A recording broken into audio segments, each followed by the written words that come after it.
There's a night that Victor von Doom replays in his mind over and over. It's not the night his mother was dragged to hell. It's not the night his face was scarred by dimensional fire.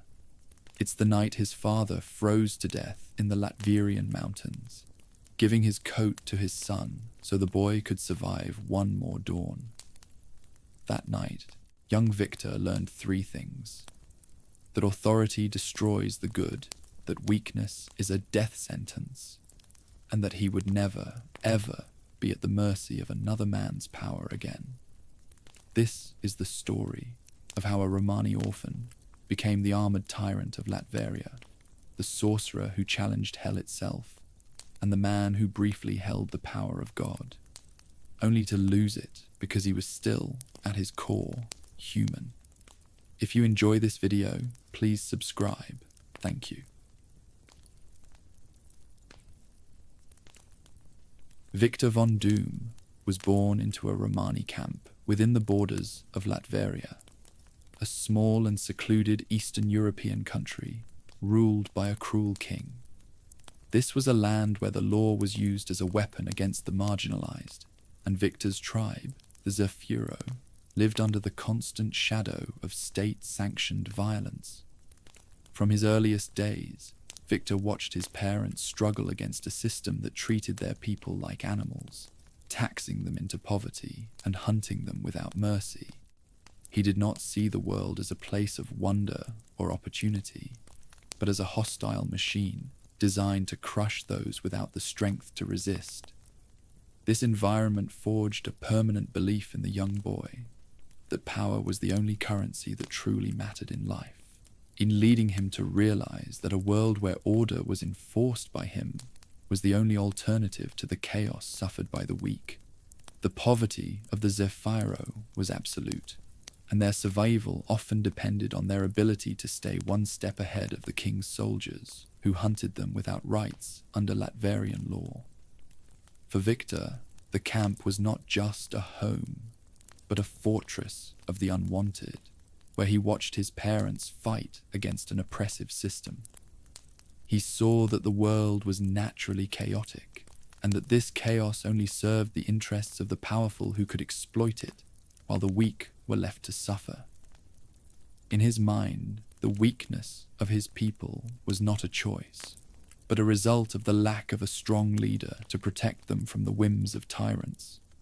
This belief would eventually drive him to seek total control over his surroundings, to ensure he was never a victim of power again.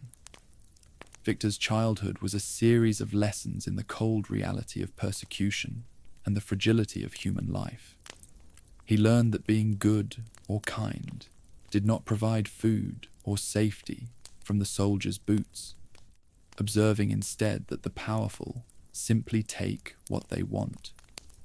This observation planted the seeds of his future as a dictator, as he did not want to be just another victim of the system. He wanted to be the one who defined it.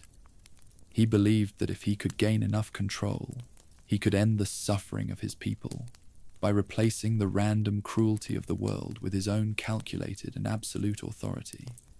The isolation of the Romani camps played a significant role in shaping his worldview, as they were excluded from society and forced to rely on their own traditions and secrets.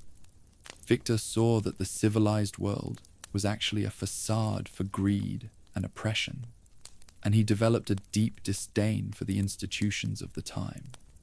He realized that to change his fate, he would have to look beyond the conventional paths of success and find a power that was truly his own, eventually turning to the mystical grimoires of his mother. He felt that the world had turned its back on his people, and in turn, he would turn his back on the world's laws to forge his own destiny. By the time he was a young boy, the core of Victor von Doom was already set as a survivor who viewed every interaction as a potential threat. He did not want to fit into the world. He wanted to rise above it so he could never be hurt again by the kings or demons that had stolen his family. This was the foundation of his God complex as he saw himself as the only one with the vision to bring order to a world that had shown him nothing but pain and disorder. He was not just a child of Latveria. He was a product of its worst impulses, and he was determined to one day turn that pain back on the world that had inflicted it.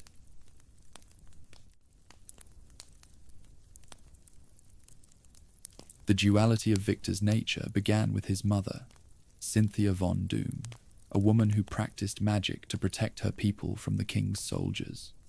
Cynthia was a sorceress of great skill who loved her tribe deeply, and she sought a way to protect the Zefiro from mounting atrocities. Driven by a desperate need for power to save her son and her people, she made a forbidden bargain with the demon lord Mephisto.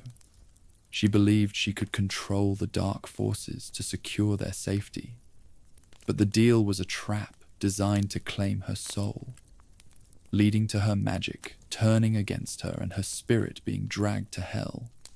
This event was the defining tragedy of Victor's life, occurring when he was just a child, watching his mother's magic fail her. He did not fully understand the mechanics of the ritual at the time, but he understood the result. Magic was a real, tangible power, and it was incredibly dangerous. After her passing, Victor discovered his mother's hidden trunks, filled with ancient books on sorcery and forbidden knowledge.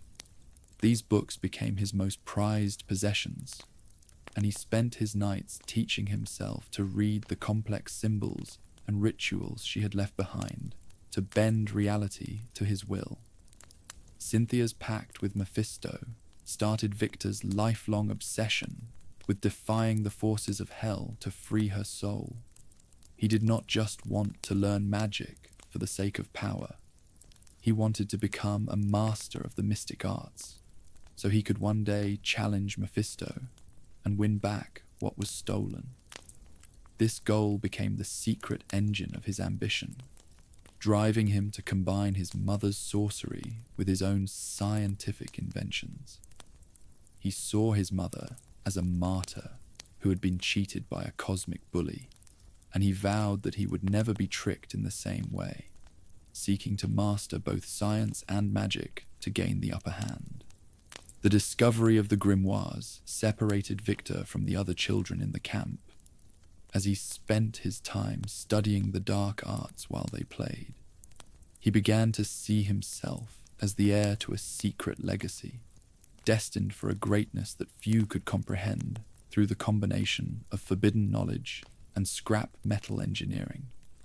This early exposure to the supernatural gave him a unique perspective on power, leading him to believe that the powerful take what they want, and he must become the most powerful of all. He realized that physical strength was limited, but the power of the soul and the mind was potentially infinite if harnessed correctly. This period was also the start of his techno-sorcery, as Victor had a natural aptitude for building complex machines from scrap metal, even as a teenager.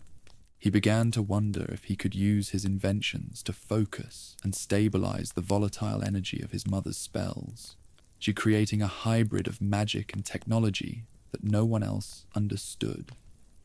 This combination of disciplines would eventually become his trademark, allowing him to achieve results that neither science nor magic could provide alone. By mastering both, he believed he could achieve a level of control that no one else in history had ever reached, eventually returning to Latveria not as a man, but as a god. Victor's father, Werner Doom, was a man of peace and medicine who tried to raise his son with the values of healing and knowledge rather than spells. Werner was a respected healer among the Zefiro, and he believed that helping others was the highest calling. However, this belief was put to a fatal test when the king's son fell ill, and the ruler demanded that Werner heal the boy. Werner tried everything in his power, but the illness was too far advanced, and the boy died. The king refused to accept the limitations of medicine and blamed Werner for the loss, ordering his immediate execution as a scapegoat for his own grief. Werner was forced to take Victor and flee into the frozen mountains of Latveria to escape the king's soldiers who were hunting them. They had no food, no shelter, and no way to survive the brutal winter night in the snow. In a final act of selfless love, Werner gave his own coat to Victor to keep the boy warm, holding him close as the temperature dropped. By morning, Werner had died of exposure, while Victor survived only because of his father's sacrifice. This loss left Victor completely alone, in a world that had now taken both of his parents through cruelty and indifference. For Victor, his father's death was a lesson in the futility of being a good man and the weakness of service. He saw that his father's dedication to healing and his refusal to use magic had led directly to his demise in the frozen wasteland. He began to hate authority figures, viewing them as nothing more than bullies who destroyed those who were useful to them. He also developed a deep contempt for weak leaders and those who believed that goodness would ever be rewarded in a world where power was the only thing that mattered. He realized that the only way to be safe was to be the one in charge, with enough power to make sure no one could ever give him orders again. This event solidified Victor's move away from his father's path of medicine and toward a path of absolute control through magic and science. He vowed that he would never be at the mercy of a king or any other man's whims after watching the system destroy his family. He saw his father's kindness as a weakness that had left him vulnerable to the king's guards. From that night on, Victor decided that he would be the master of his own fate, refusing to ever be weak or at the mercy of others again. He would not wait for permission to help people, and he would not beg for mercy. He would become the power that everyone else feared. The trauma of that night in the mountains stayed with Victor forever, fueling his obsession with power and his hatred for the Latverian monarchy. He associated the cold and the snow with the ultimate failure of humanity to protect its own, driving him to seek a warmth that could only come from total dominance. He stopped seeing himself as a part of a community and started seeing himself as an individual who had to survive at all costs. His father's death was the moment Victor von Doom truly left his childhood behind and became the architect of his own dark future, determined to take back everything the world had stolen from him.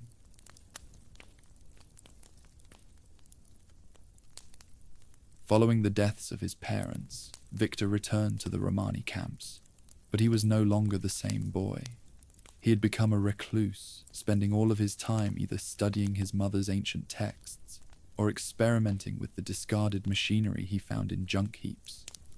His intellect began to grow at an exponential rate, far surpassing anyone in Latveria, and he built machines from scrap metal that could generate electricity. He was a self-taught genius who operated in a world of his own making, isolated by the sheer scale of his thoughts and his mastery of both magic and technology. This isolation was not just physical, but emotional, as Victor found it difficult to relate to the other members of his tribe, who were focused on simple survival. He viewed their lives as small and limited, while his mind was filled with the secrets of the universe and the mechanics of the soul he found in his mother's grimoires. He became a prodigy among the people of Latveria, creating inventions that no one else understood. He was respected for his brilliance, but he was also feared as he combined forbidden sorcery with his own mechanical creations. Victor's genius became his shield and his weapon against the world that had treated his people like animals. He used his inventions to protect the Zefiro from the king's soldiers, building traps and machines that kept the camp safe from further persecution. He became a silent guardian who expected no thanks. realizing that his intelligence was a form of power that set him apart from the rest of humanity. He did not feel like he belonged with people. He felt like he was something else entirely, a prodigy destined for a throne. Eventually, news of his incredible inventions reached beyond the borders of his small country, attracting the attention of those in America. They were intrigued by the reports of a teenager in Eastern Europe who was building advanced technology out of scrap metal. This was the first time Victor's brilliance was acknowledged by the outside world, and it offered him a path out of the poverty of Latveria. The Romani elders pooled their money to send him to the Empire State University in New York, believing he would return to save them from their oppressors. For Victor, the interest from America was a validation of everything he believed about his own superiority. He was not just a smart kid. He was a revolutionary mind that the world was finally noticing. However, he did not view the scholarship offers as a gift. He saw them as an admission of the world's need for his genius.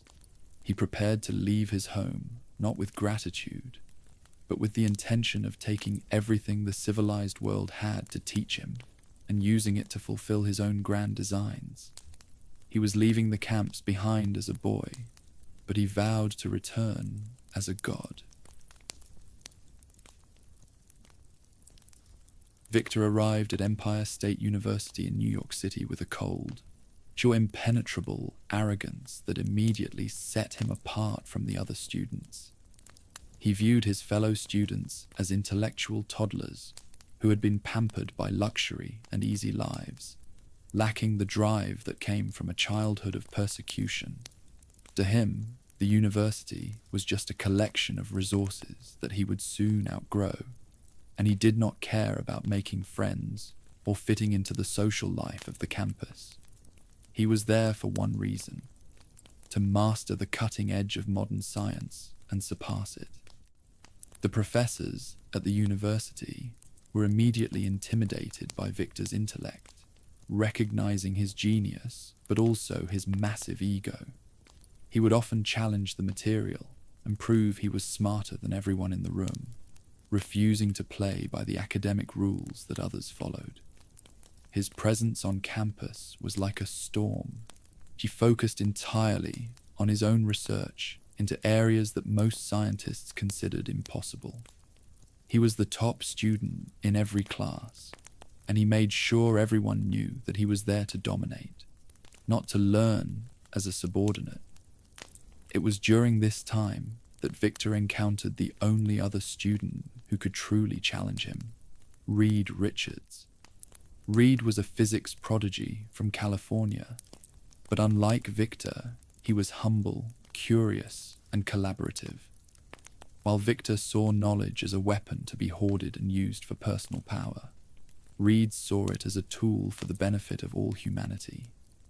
Their first meeting set the tone for their entire relationship, as Victor immediately saw Reed as a rival who did not deserve his reputation. Victor's reaction to Reed was one of immediate and intense rivalry, born from his own need to be the absolute best. He could not stand the idea that there was someone else on his level, especially someone who seemed so soft and ethical in his approach to science. The two of them were constantly competing for the top spots in their classes, and the competition between them was intense and personal. Victor believed that Reed was only favored because he followed the rules, while Victor cared only for results and power. For Victor, being at the university was a test of his resolve and his belief in his own destiny. He used his rivalry with Reed Richards to fuel his work, pushing himself to prove he was superior in every way. This exposure to his equals did not humble him. It only made him more certain that he was destined for something far greater than any of them could imagine. He was determined to prove that his combination of science and magic was the only true path to power, regardless of what the academic community believed.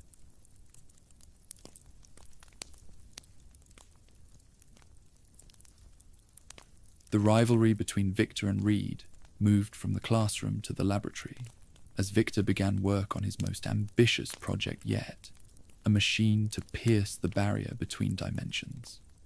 His goal was deeply personal, as he wanted to contact his mother's soul in hell and free her from Mephisto's grasp once and for all. He kept the details of the project a secret, working in isolation and refusing help from anyone, including the professors who recognized his brilliance. He believed that this achievement would finally prove his superiority over Reed Richards and the rest of the scientific world. Reed, however, unnoticed the work Victor was doing and became concerned about the safety of the experiment. He reviewed the calculations Victor was using and spotted a critical flaw in the dimensional math, a small error that would cause the machine to explode. Knowing the volatility of the energies Victor was working with, Reed went to Victor's dorm to warn him that the machine was dangerous. He tried to be helpful, but his intervention only served to further aggravate Victor's massive ego. Victor's response was one of pure, unadulterated rage and deep suspicion. He did not see Reed's warning as a helpful correction. He saw it as an attempt to humiliate him and sabotage his work because Reed could not stand being second best. His ego could not accept the idea that he had made a mistake that Reed Richards had caught. Viewing the warning as an act of jealousy, Victor ignored the warning entirely, convinced that Reed was trying to plant doubt in his mind to ensure his failure. This moment was the point of no return for Victor, as his inability to accept correction became his fatal flaw. He chose to believe in his own perfection over the objective reality of the numbers, fueled by his hatred for Reed's collaborative nature. He was so focused on winning his personal war with Reed that he ignored the literal danger right in front of him. He viewed himself as a god in the making, and a god does not make mistakes on simple arithmetic, especially not one that an American student could find. The tension on campus grew as Victor prepared for the final test of his machine, working in secret to bypass the safety protocols. He had poured all of his scientific knowledge and his mother's mystic secrets into the device, convinced that he was about to make history. He was not just building a machine, he was building a gateway to his own salvation and his mother's freedom. But beneath the surface of his confidence, the error Reed had found was a ticking time bomb that would change the course of his life forever.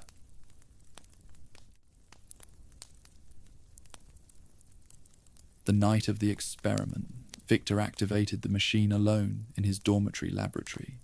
As the energy levels surged, the device began to hum with a violent and unstable power, tearing open a rift for a split second before collapsing into a catastrophic energy backlash. The machine exploded, destroying Victor's work and throwing him across the room in a burst of dimensional energy. When the smoke cleared, Victor was alive, but the energy backlash had scarred his face. In the original telling of the story, the explosion only left a small, jagged scar on his cheek, a minor mark compared to the scale of the blast.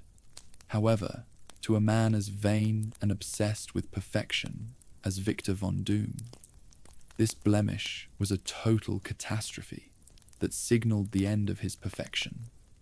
He looked in the mirror and did not see a minor injury. He saw a face that had been ruined and a pride that had been destroyed. His internal world was shattered, and he immediately sought a target for his rage. In his fractured mind, the failure was not his own fault, but Reed's. He convinced himself that if Reed had not distracted him and planted doubt, the machine would have worked exactly as planned. He could not face the reality that his own arrogance and mathematical error had caused the accident. By blaming Reed, he was able to maintain his belief in his own genius, while justifying a lifelong hatred for the man who had tried to warn him. This was the moment Victor von Doom stopped seeing himself as a part of the human race, as his face and his pride were now broken. The scar became a symbol of his failure and his resentment toward the academic community that favored people like Reed. He decided that if he could not be perfect in their eyes, he would be something even more powerful and terrifying. He felt that the world had judged him and found him wanting, and he would now judge the world in return. The failed experiment led to Victor's immediate expulsion from the university for his dangerous and unauthorized research. He was forced to leave in disgrace, his academic career over, while Reed Richards graduated with honors.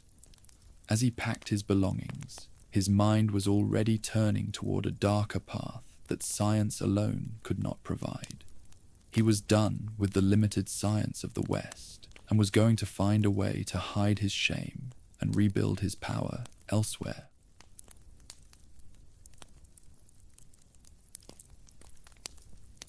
Following the explosion, Victor was expelled from the university in disgrace, his dreams of academic glory shattered. He blamed Reed Richards for the failure, convinced that Reed had sabotaged the machine to ensure he remained the smartest man on campus. This belief was not just a coping mechanism. It was the foundation of a decades-long obsession that would drive his every action. He viewed his expulsion as a public humiliation orchestrated by his rival, even though it was his own dangerous experiment that had caused the damage. The expulsion left Victor as a pariah in the scientific community, his potential seen as wasted and his methods viewed as reckless. He walked away from the campus with nothing but his scars and his rage, feeling that he had been betrayed by the very people who should have recognized his genius. He did not see himself as a victim of his own arrogance. He saw himself as a martyr for a truth that the world was too weak to accept.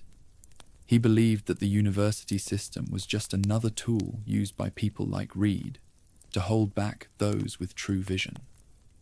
This moment marked the end of Victor's belief in human institutions and the rules of the scientific world. He decided that he would no longer play by the rules of men who were clearly his intellectual inferiors. He saw his peers at the university as people who were happy to live in a limited reality, while he had reached for the stars and been struck down by a jealous rival. He felt that he had been cast out of a society that did not deserve him anyway, and he would now forge a path that bypassed their laws entirely. Victor's departure from America was silent and sudden, as he vanished from the public eye to wander the world. He left behind the academic world, but he took with him a burning need for vengeance against Reed Richards. He realized that to truly become powerful, he would have to find a way to operate outside the reach of his enemies and master forces that science could not provide. He began to plan a return to his roots, but with the knowledge and the cold determination he had gained during his time in the West, he began to view himself as a figure of destiny, someone who was meant to suffer so that he could eventually rule. The humiliation of his expulsion was just a test, a fire that would forge him into something stronger than any mortal. He stopped caring about his reputation as a scientist and started thinking about his legacy as a conqueror. He was done with trying to fit into their world. He was ready to create one of his own, where his word was the only law.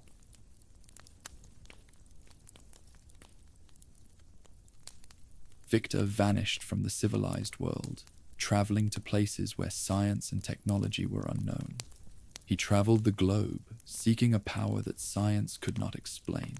She visiting ancient sites and forgotten archives in search of forbidden knowledge. He felt the modern scientific community was too limited and moralistic to achieve the greatness he required, and he sought a path that combined the physical with the metaphysical. He was a man without a home, driven by a relentless need to find a way to bridge the gap between his scientific brilliance and the mystical potential he knew existed in his mother's grimoires. During his travels, Victor encountered various secret societies and practitioners of the occult, but he was often unimpressed by their lack of discipline. He wanted more than just parlor tricks or limited spells. He wanted a fundamental control over the laws of reality itself. He began to see science and magic as two sides of the same coin, and he dedicated himself to finding the point where they met, to create a power that no one else understood. He was a shadow moving through the dark corners of history, searching for the key to his own transformation.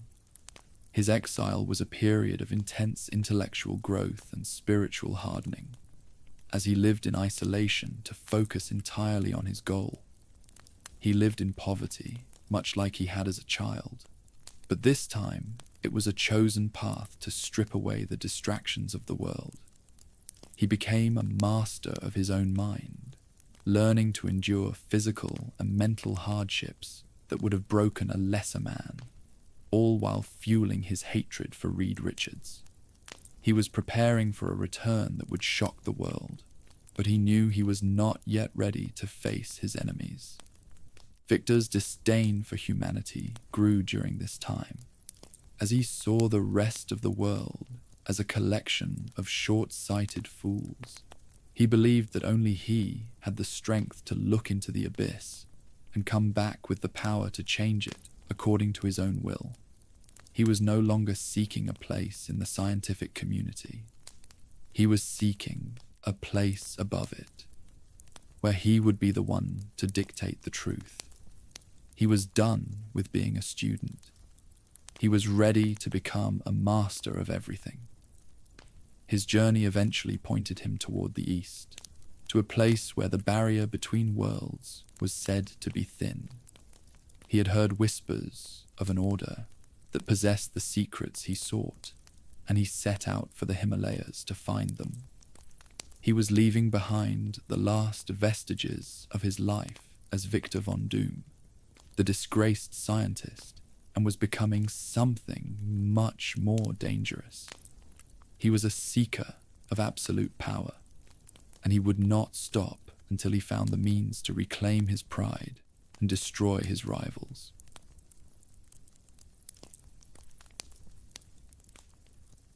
He eventually found a secret monastery of monks in the Himalayas who practiced ancient magic and secret disciplines. They saw his pain and his rage, and they tried to teach him discipline and inner peace to heal his fractured soul. But Victor was not interested in their philosophy or their search for enlightenment. He only wanted their power and their secrets.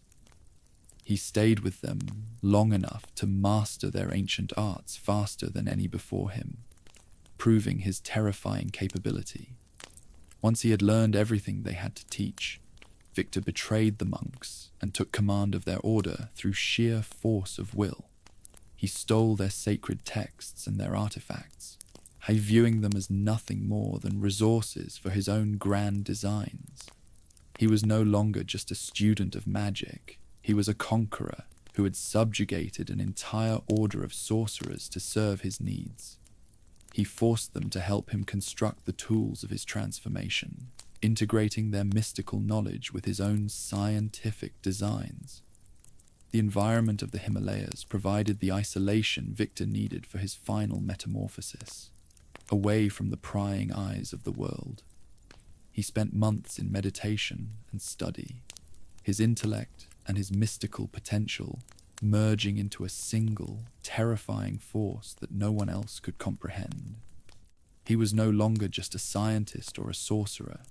He was becoming the entity known as Dr. Doom, a figure of iron and magic. He was preparing to reveal himself to the world, and he would do so with a face that reflected his new, cold identity. Victor viewed the monks as useful tools rather than teachers, and once he had drained them of their knowledge, he was ready to leave. He had found what he needed, the key to a power that would make him the master of his own reality and the ruler of his homeland.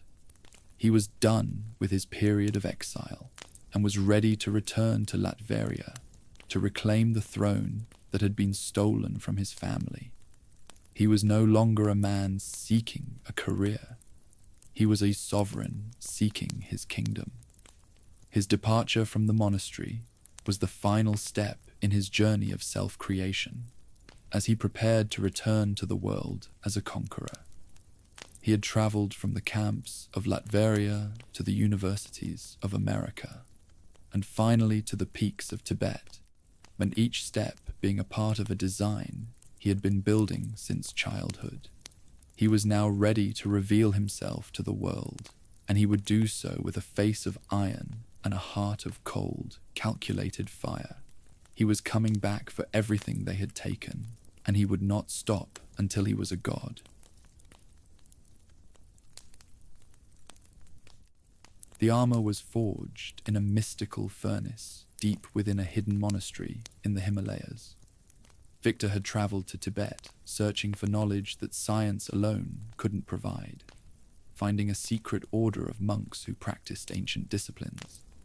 He stayed with them long enough to master their secrets, eventually taking command of the order and forcing them to help him construct his final identity. The suit was designed to be a fusion of his mother's arcane secrets and his own advanced engineering, creating a hybrid of magic and technology that no one else in the world could understand. Victor oversaw every detail, ensuring the metal was imbued with enchantments that would make him nearly invulnerable to conventional weapons. The most critical moment of this transformation was the creation of the mask. Victor demanded that the iron mask be placed onto his face while the metal was still red hot. The searing heat burned his skin, turning a minor scar from his college laboratory accident into a horrific and permanent ruin. He embraced the agony as a baptism, a painful reminder of his destiny, and a way to burn away his last remaining human vulnerabilities. By the time the metal had cooled against his flesh, the man known as Victor von Doom was gone. He'd become a figure of iron, sealed forever behind a mask that was both a shield and a monument to his own absolute will. This suit of armor became his true face and his greatest weapon. It was equipped with force fields, energy blasters, and life support systems that allowed him to survive in any environment. The armor also functioned as a focus for his sorcery. She's stabilizing volatile energies through high-tech circuitry. For Victor, the armor wasn't just protection. It was the physical manifestation of his transition from a mortal man to a sovereign entity. He left the monastery as a titan, ready to march across the world and reclaim the power he believed he was owed. The forging of the armor marked the end of his exile and the beginning of his reign. He'd spent years wandering the dark corners of the world, stripping away his weaknesses and building a shell that reflected his cold, ordered vision. He no longer felt the need to hide his scars. He'd transformed them into a source of terror and respect. With his new identity complete, he looked toward his homeland of Latveria. He was coming back to take the throne from the tyrants who had destroyed his family, and he'd do so with a power that the world wasn't prepared to face. Part 12. Return to Latveria. Victor returned to Latveria not as a refugee, but as a conqueror, with a cold and calculated purpose. The country was still ruled by the same royal family that had been responsible for the death of his father and the persecution of the Romani people. The king remained a cruel and oppressive ruler, and the citizens continued to suffer under a system that treated them as subhuman. Doom saw the state of his homeland and realized that it didn't need a democratic revolution. It needed a ruler who understood the absolute nature of power. He came back to prove that he was stronger than the system that had once broken him. His takeover of the country was swift and overwhelming. He didn't rely on local uprisings, but instead brought an army of his own design, the Doombots. These mechanical soldiers were programmed to obey his every command, capable of executing complex military maneuvers with a precision that no human army could match.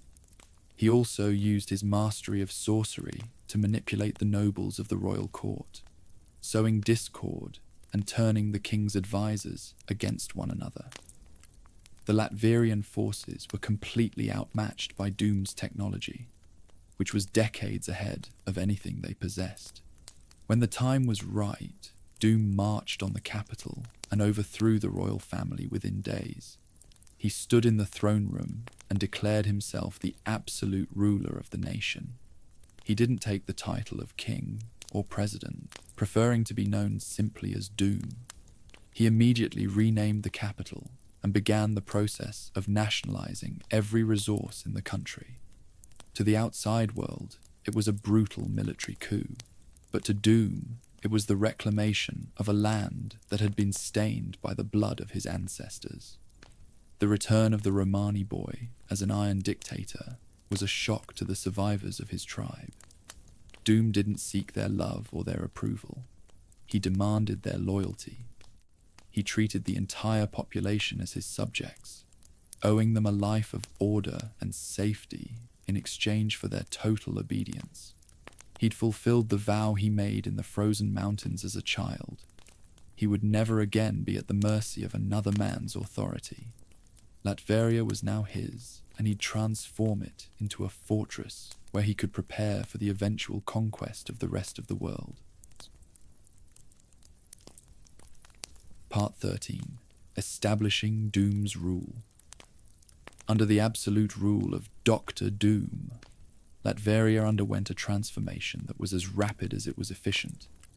He used his scientific genius to modernize the nation's infrastructure, building automated factories and advanced medical centers that surpassed the capabilities of the West. Within a few years, he'd eradicated hunger, poverty, and disease throughout the country. He transformed the Romani camps into housing and schools, providing his people with a standard of living they'd never known under the previous monarchy. For the first time in history, the people of Latveria were fed, safe, and secure. However, this prosperity came at the cost of total freedom. Doom established a surveillance state where every building and street was monitored by advanced tracking systems. Doombots patrolled the cities day and night, enforcing his laws with mechanical ruthlessness. Any form of dissent or individuality was crushed immediately, with those who spoke against him being re-educated or exiled. Doom believed that he was a benevolent dictator, providing his subjects with the security they were too weak to provide for themselves. He viewed the concept of choice as a luxury that led only to chaos. The citizens of Latveria existed in a state of quiet, disciplined obedience. Most accepted this trade-off because the stability of Doom's rule was far better than the random cruelty of the previous regime. Crime disappeared overnight, and the nation became one of the most orderly places on Earth. Doom became the central figure of every aspect of life, his word becoming the final law in all matters. He didn't ask for his people to love him, but over time, many grew to appreciate the utopian conditions he'd created for them. Doom also used his reign to establish Latveria as a world power. He made the country completely self-sufficient, insulating it from the economic pressures of the international community. He built a military that was technologically superior to any other, ensuring that no foreign nation would dare to interfere in his internal affairs. Latveria became a closed society, a private laboratory where Doom could conduct his research and refine his power without the interference of outside ethics or laws. He was the law, and under his iron fist, Latveria had become a monument to his own perfection. Part 14. First War with the Fantastic Four. The conflict between Dr. Doom and the Fantastic Four began as a deeply personal war between Victor and his old college rival, Reed Richards. Doom couldn't accept that Reed was being celebrated as a hero and a genius, while Doom was viewed as a mysterious dictator. He orchestrated a plot to draw the team into a conflict, wanting to prove once and for all that his combination of science and magic was superior to Reed's purely scientific approach. For Doom, every encounter with the Fantastic Four was a test of his own intellectual and physical dominance. Doom's first major act was to lure the team to Latveria under the guise of a scientific summit. Reed, hoping that his old friend might have changed, agreed to go despite the risks. However, the moment the Fantastic Four entered Castle Doom, they were ambushed. Doom had spent months studying their abilities and had built specific technological counters for each member. He used gravity amplifiers to pin the thing to the floor, sonic disruptors to break the Invisible Woman's force fields, and liquid nitrogen to neutralize the Human Torch. The battle that followed was a clash of ideologies. Doom mocked Reed for his reliance on his family, viewing them as a weakness that held him back from true power. He believed that his own isolation made him stronger, and that only a mind as disciplined as his could rule the world correctly. For a time, it appeared that Doom's preparation would give him the victory, as he engaged Reed in a direct battle of technology and intellect. He fought on his own territory, with an entire nation's resources at his disposal. However, Doom's arrogance often led him to underestimate the adaptability of his rivals.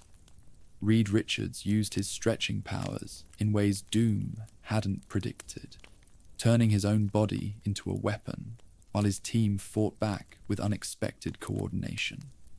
Reed eventually hacked into the castle's computer systems, shutting down the Doombots and freeing his family. The team escaped, leaving Doom to stand in the ruins of his throne room.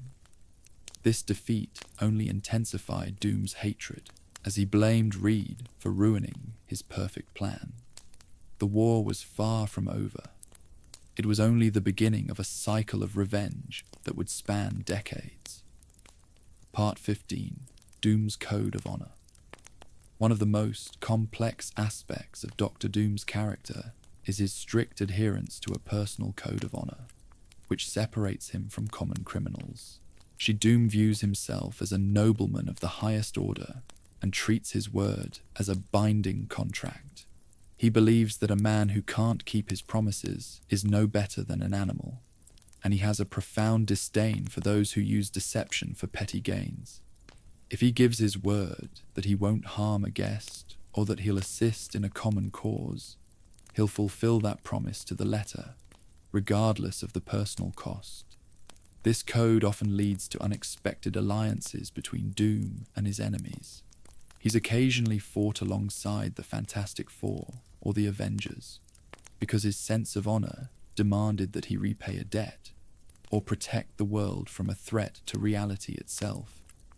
He operates on a level of ancient protocols and aristocratic dignity, viewing himself as a sovereign who is above the petty squabbles of traditional morality. This makes him a dangerous opponent, because his actions are dictated by his own rigid internal principles rather than random impulse. Doom also practices a form of hospitality that is legendary among those who visited Latveria. While he's a tyrant who demands absolute obedience from his subjects, he treats his formal guests with the utmost respect. He views the protection of those under his roof as a matter of personal pride, and has been known to defend a guest from outside harm with the full power of his military. This duality often confuses his rivals, who find it difficult to reconcile the dictator who wants to rule the world with the gracious host who follows strict codes of conduct. Furthermore, Doom despises what he calls vulgar villainy. He has no interest in senseless destruction or killing without a logical purpose. Every act of violence he commits is calculated to serve his own authority or to achieve a specific strategic goal. He views himself as a visionary who's the only one capable of bringing order to a chaotic universe.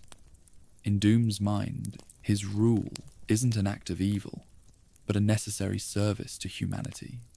His honor is the armor for his ego, a way to maintain his dignity even in the face of his most humiliating defeats. Part 16, Time Travel and Revision. Attempts.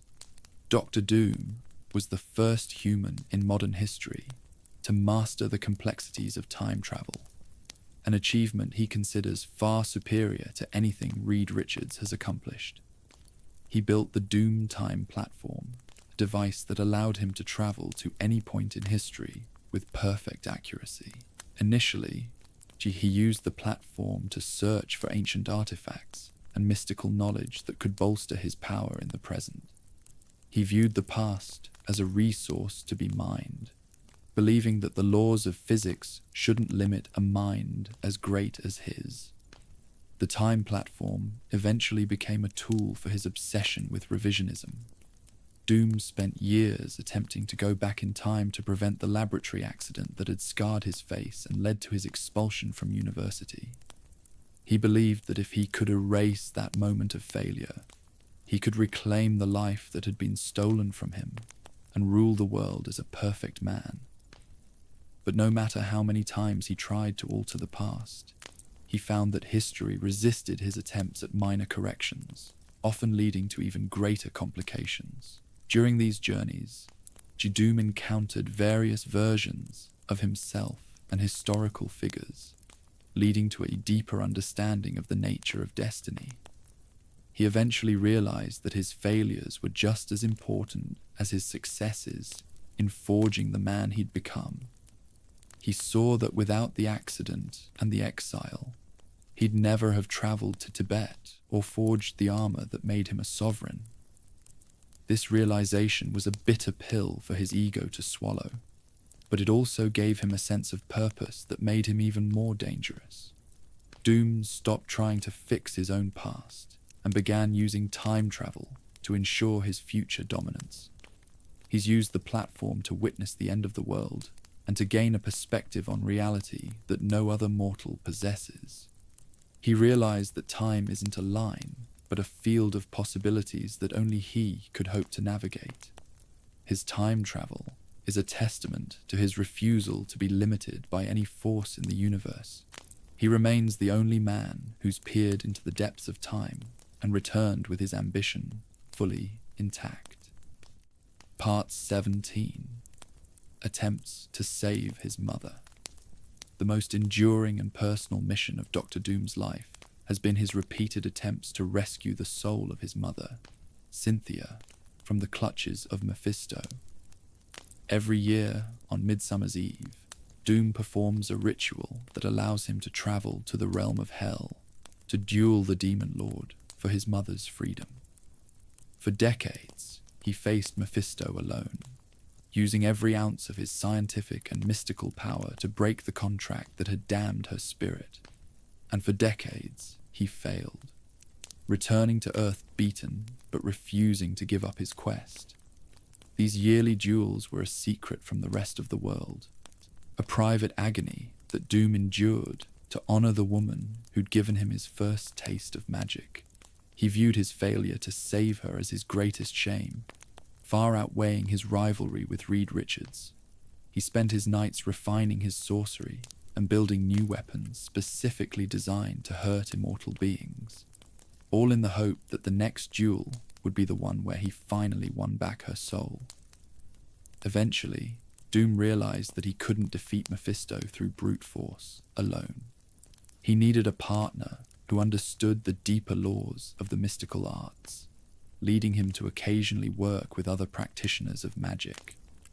During one famous encounter, he forced a situation where Mephisto was legally bound to release Cynthia's soul, proving that even a demon could be beaten by a mind as sharp as his.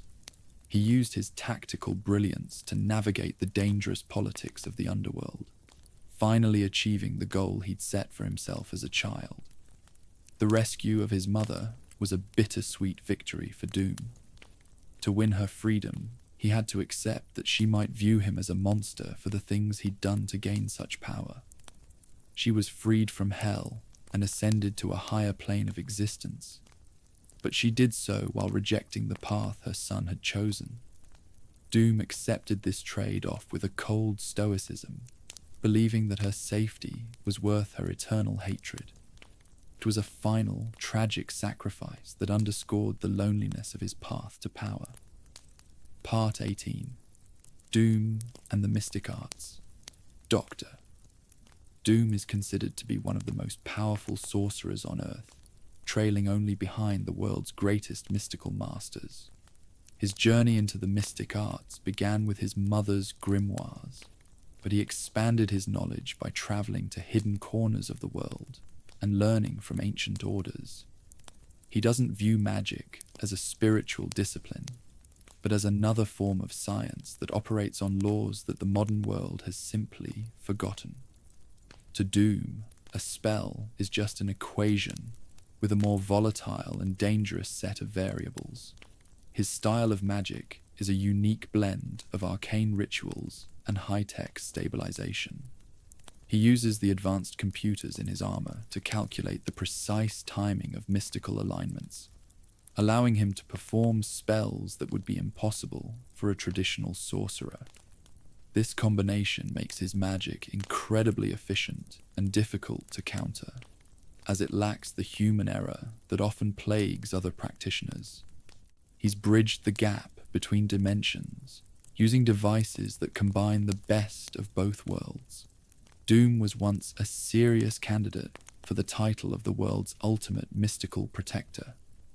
During the trials, he proved that his raw power and his knowledge of ancient texts were nearly equal to those of the most renowned masters. He ultimately didn't take the title, but his performance established him as a major force in the mystical community.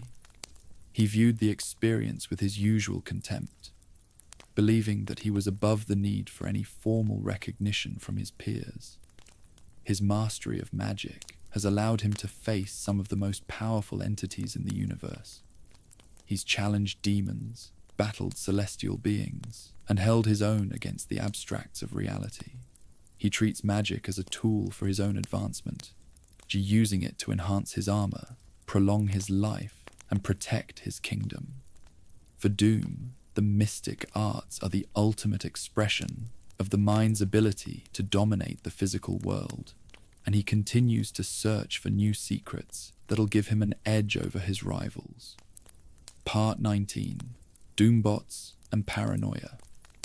To maintain absolute control over Latveria and project his power across the globe, Dr. Doom created the Doombots, a legion of robotic duplicates that are among the most advanced AI in existence. These robots are designed to look and act exactly like the real Doom, equipped with a digital copy of his memories and personality. They are so perfect that often the Doombots themselves don't realize they are artificial until they're damaged. This allows Doom to be in several places at once, and managing his kingdom while simultaneously fighting his enemies elsewhere. The Doombots also serve as a manifestation of Doom's profound paranoia. He trusts no one, not even his most loyal advisors, and believes that the only person he can truly rely on is himself. By surrounding himself with mechanical duplicates, he ensures that he's never truly vulnerable to assassination or betrayal. An assassin who manages to strike down Doom often finds that they've only destroyed a pile of expensive circuitry, while the real Victor von Doom watches from a safe distance. This reliance on machines has created an isolated existence for the real Victor. He spends much of his time in the heart of Castle Doom, connected to a global network of sensors and data feeds. He's replaced human connection with a digital echo of his own ego, a choice that's made him incredibly powerful, but also deeply lonely. He views the Doombots as an extension of his own will, tools that allow him to exert his influence without the interference of human emotion. The Doombots are also formidable combatants, each carrying a fraction of the real Doom's firepower and tactical brilliance. They can coordinate their attacks with perfect efficiency, making them a nightmare for any team of heroes. Doom has built hundreds of variations of these machines, from giant sentinels to small, stealthy drones. They are the iron fist that enforces his law and the silent guardians that watch over his paradise. Ultimately, the Doombots are a testament to Doom's belief that the world needs to be brought under control by a single mind. Part 20. Doom in Global Politics. Despite being a dictator who's openly tried to conquer the world, Dr. Doom remains a significant player in global politics. As the sovereign ruler of Latveria, he possesses diplomatic immunity, a status he uses to his advantage whenever he travels to international summits. He stood on the floor of world assemblies and mocked other leaders, knowing that they can't arrest him without starting a global conflict. He treats the laws of other nations with cold contempt, viewing them as obstacles for the weak. The world's governments tolerate Doom not because they respect him, but because he's too dangerous to ignore. Latveria is a technological power with a military that's superior to most of the planet, and Doom's made it clear that any attempt to overthrow him would result in a catastrophic loss of life. Furthermore, Doom's often acted as a stabilizing force in his region, preventing the kind of conflicts that have plagued other countries. For many global leaders, a stable Latveria under Doom is a better alternative to a chaotic vacuum. Doom also uses his scientific genius as a form of technology diplomacy. He's occasionally provided medical breakthroughs or environmental solutions to other nations, always with strings attached that further his own influence. He plays the game of international relations with a master's touch, using his resources to buy silence or cooperation from countries that would otherwise oppose him. He views other politicians as petty children who are obsessed with short-term gains, while he's focused on the long-term survival of the human race under his rule. However, his presence in global politics is a constant source of frustration for the superhero community. The Fantastic Four have often been forced to stand down and watch as Doom walks free after a battle because of his diplomatic status. Doom relishes these moments as they prove that his intellects allowed him to master the very systems that his enemies claim to defend. He's turned the concept of international law into a shield for his own actions, mocking the hero's dedication to justice. To Dr. Doom, the world stage is just another dimension to be conquered. Part 21. Stealing power from cosmic beings. So here's the thing about Victor Von Doom. He doesn't actually have traditional superpowers like most of the Avengers. Instead, his greatest talent is a kind of high-stakes magical theft. He doesn't look at cosmic beings like the Silver Surfer or the Watchers as gods. To him, they're just giant batteries waiting to be tapped. He built a machine that could actually strip the power cosmic away from the Silver Surfer, siphoning it into his own armor. While other villains might want to blow up the universe, Doom just wants to run it. He honestly believes he can manage cosmic power better than the beings who were born with it. Now here's where it gets interesting. This isn't just about grabbing more strength. It's a calculated move based on a total lack of fear. He uses his Latverian tech to convert raw cosmic energy into a frequency his suit can handle. For Doom, the gods of the Marvel world are just obstacles. He thinks it's his right to take their power because he's the only one disciplined enough to use it. He isn't trying to be a bully. He's trying to be the ultimate administrator of everything. To make this work, Doom uses a method that's basically like a magical parasite. He attaches his devices to the very essence of these all-powerful beings. He once trapped a watcher just to see how their universal vision worked. He even managed to drain energy from a celestial. These aren't random attacks. They're surgical strikes against the rules of the universe. He treats reality like a broken car that needs a new driver, and he's spent years in his castle perfecting the tools to take the wheel. But here's the problem. Holding that much power is a nightmare. His armor has to be reinforced constantly so it doesn't melt from the heat of a literal star. He has to use cooling systems and magical fields just to keep himself from exploding. This makes him a massive threat because the heroes never know which cosmic source he's tapped into before a fight. He's a living battery for forces that should be impossible to control. Doom also does this for protection. He knows Earth is always in the crosshairs of monsters like Galactus. He thinks the Avengers are too soft to do what's necessary to save the planet. By stealing cosmic power, he wants to build a shield around the world that only he can trigger. In his mind, he's the only thing standing between humanity and total extinction.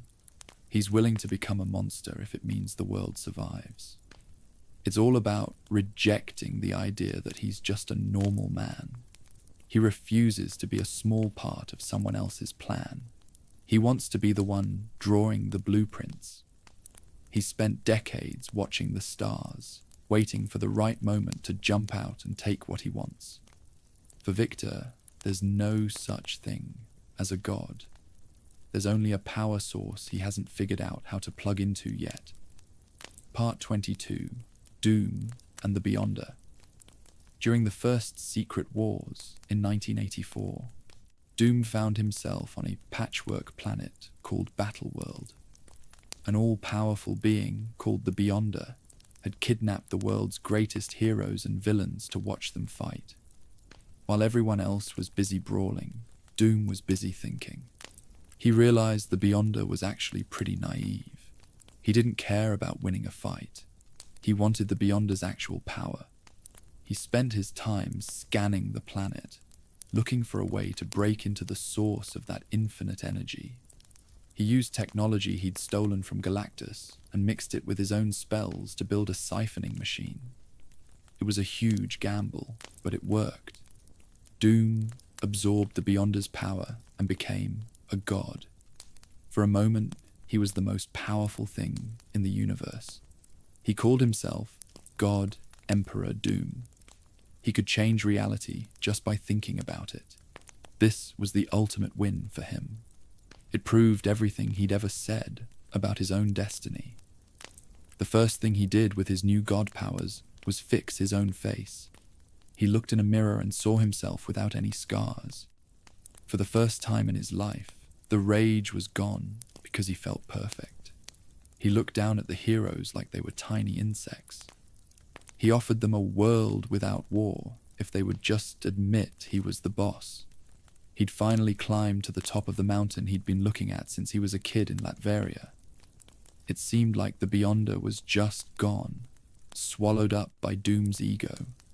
Victor wasn't just a king anymore. He was the creator.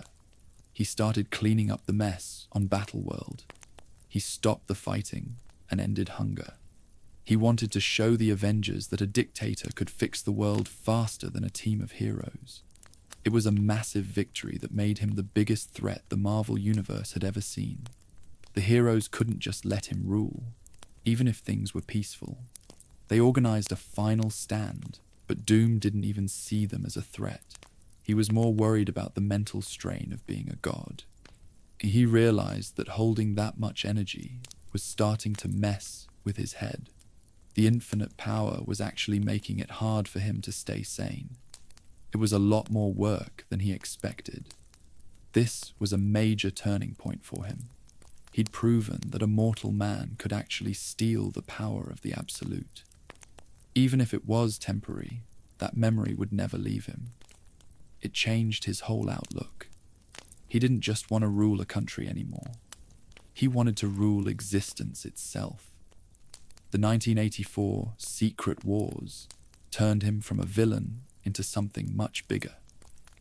But even as a god, he couldn't find any real peace. He was still obsessed with Reed Richards and his old failures. Instead of making something new, he spent his divine energy dwelling on his old grudges.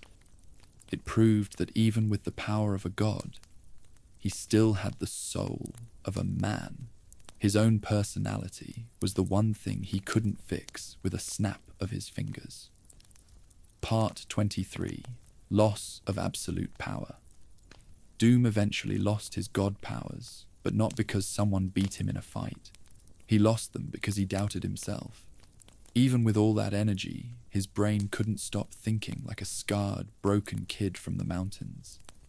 That tiny bit of insecurity was all the Beyonder needed to get back in. The entity reclaimed its power and stripped Victor of his divinity. The loss was devastating for him. Losing that power was actually worse than the accident that scarred him in college. Having everything and then losing it because of a split second of weakness was a huge blow to his pride. He fell back to earth as just a man in a mask again. His face went back to being scarred, and the transition felt like being thrown into a cage. He locked himself away in his castle for months, just stewing over the fact that he'd let the light slip through his fingers. This taught him a cold lesson.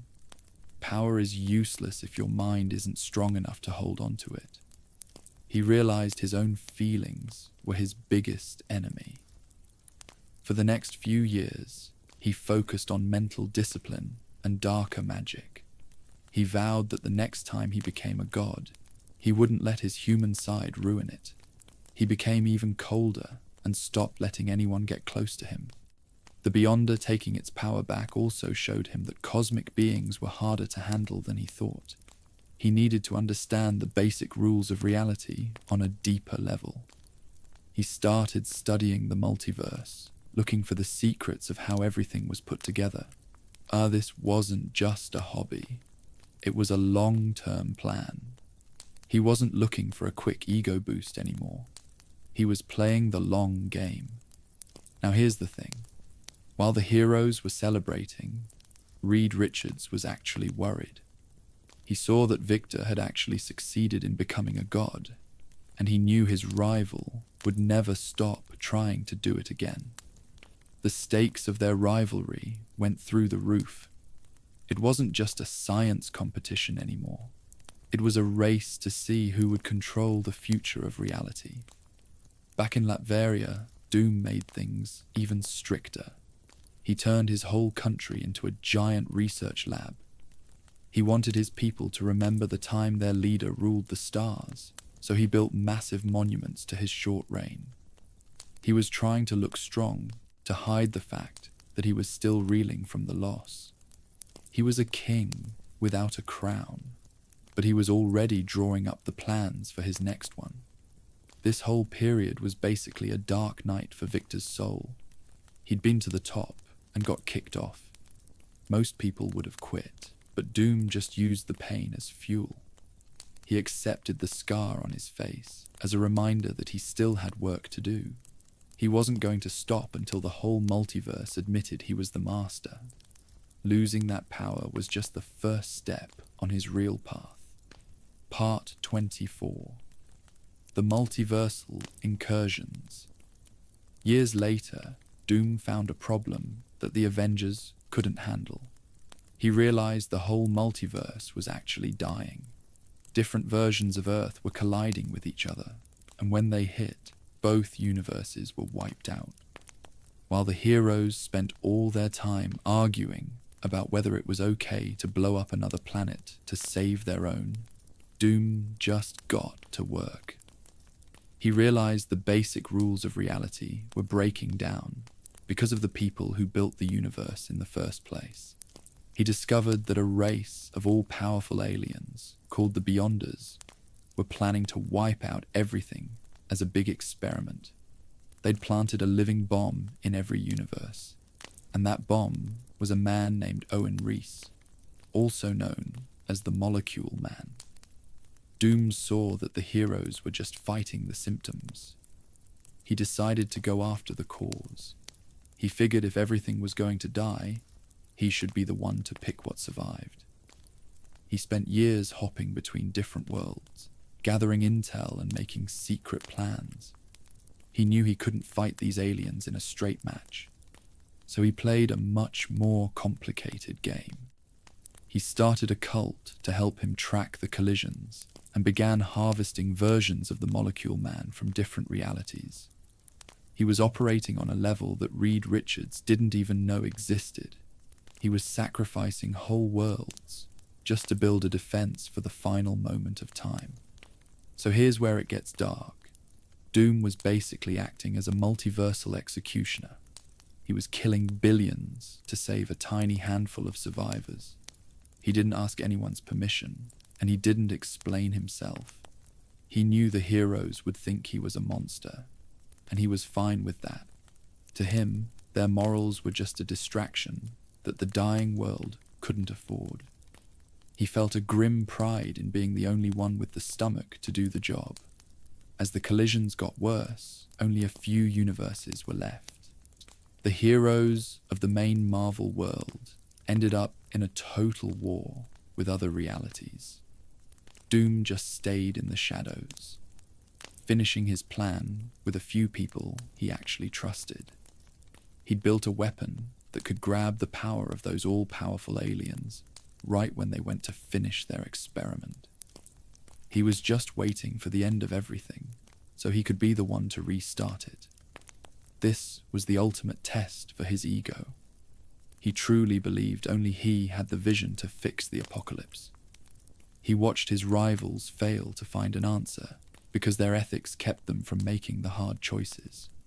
For Doom, the end of the world was the best chance he ever had to prove he was better than Reed Richards. If Reed couldn't save reality, but Doom could, the argument would be over forever. When the last two Earths finally hit each other, the multiverse just blinked out. Everything was gone, but Doom was ready. He stood in the middle of the void with his secret weapon. He didn't just survive the end of the world, he mastered it. He stepped into the dark and came out as something completely new. The collisions were over, and the era of Doom was about to go bigger than ever. Part 25. Alliance with Molecule Man. The secret to Doom's big plan was Owen Reese, the Molecule Man. Owen had the power to control the basic building blocks of anything, but he was pretty unstable, and most people treated him like a joke. Doom saw something different. He realized Owen was a multiversal constant, a being the all-powerful aliens had created to be a living bomb. Doom didn't see a villain, he saw a partner. He realized Owen was the key to everything. Doom actually befriended Owen and treated him with respect, which was something the heroes never did. He understood the massive burden Owen was carrying and convinced him they were the only two who could stop the aliens' experiment. They traveled across reality together, hunting down other versions of Owen. Doom would kill them to defuse the bombs and move that energy into the main Owen Reese. It was a bloody job, but it was the only way to build a weapon strong enough to fight gods. Owen became Doom's secret weapon and his only real friend. It was a weird relationship. Owen had all the power, but Doom was the brain that told him where to point it. Doom gave Owen the structure he needed, and Owen gave Doom a way to achieve his dream. They were just two broken guys who decided to take on the creators of the universe. It was a partnership based on the fact that they both thought the superhero community was full of it. Now here's the thing about that power. As they harvested more versions of Owen, his strength grew to a level that's hard to even describe. He became a conduit for the energy of thousands of dead universes. Doom channeled that energy through his own machines to build a trap. He was waiting for the all-powerful aliens to show up so he could hit them with everything he had. It was a massive gamble that required destroying almost everything, just to save a tiny piece. The mental toll on both of them was huge. Owen was losing his grip on reality, and Doom was carrying the weight of billions of deaths. But Victor never flinched. He looked at it like a doctor cutting off a limb to save the patient. He spent his time keeping Owen sane and tweaking the machines. He was the only thing keeping the Molecule Man from falling apart, and he played the role of the perfect partner. When the aliens finally showed up to finish their work, Doom was waiting. He hit them with the collected power of all those Molecule Men at once. It was a fight that changed what power even meant in the Marvel world. A mortal man and an unstable god took on the architects of existence, and they actually won. They didn't just survive, they stole the god's power for themselves. This alliance is probably the most important thing that ever happened to Doom. Without Owen, Victor would have died with everyone else. But because he saw the value in a guy everyone else ignored, he became a god again. The bond between them was the foundation for the new reality that was about to be born. It proved that Doom's real strength was seeing the potential in a mess and turning it into a solid order. Part 26, Death of the Multiverse. The heroes failed to stop the final collision. As the last two worlds hit, everyone just had to watch as reality turned into white light. Their morals had stopped them from doing the dirty work, and they paid for it with the end of their world. But right in the middle of that explosion, Victor Von Doom was doing the impossible. He was using that stolen power to grab onto the pieces of reality before they floated away into nothing. The end of the multiverse wasn't a quiet thing. Every timeline was collapsing. Doom stood right in the center, and his mind was stretched to a point that would have killed a normal human. He used Owen Reese like a battery, channeling that infinite energy to stitch together the scraps of dying worlds. He wasn't just saving people, he was saving history and land. He was basically a divine tailor, making a new coat out of the rags of 1,000 civilizations. In those last few seconds, he had to make some brutal choices. He couldn't save everything, so he just grabbed what he thought was useful. He took a piece of the X-Men's world, a bit of the Avengers' history, and a big slice of his own Latveria. He was building a life raft for existence, but he was the only one who got to say who was allowed on board. The end of the multiverse was a blank slate, and Doom was the only one holding the pen. While everything was ending, Zhuge Doom felt like he'd been right all along. He'd been warning everyone for years that they weren't ready for this. He'd watched Reed Richards struggle with the ethics, and he saw that Reed's goodness was basically a death sentence for everyone. Now that the multiverse was gone, Doom was the only thing left. He was the survivor and the new creator. He'd replaced the gods, and he didn't feel a single regret for what was lost. The move from the old world to the new one happened in a heartbeat. 1 second there was nothing, and the next there was a planet. Doom used his power to squash all those remaining pieces of reality into one big patchwork world. He became the sun in the sky and the law on the ground.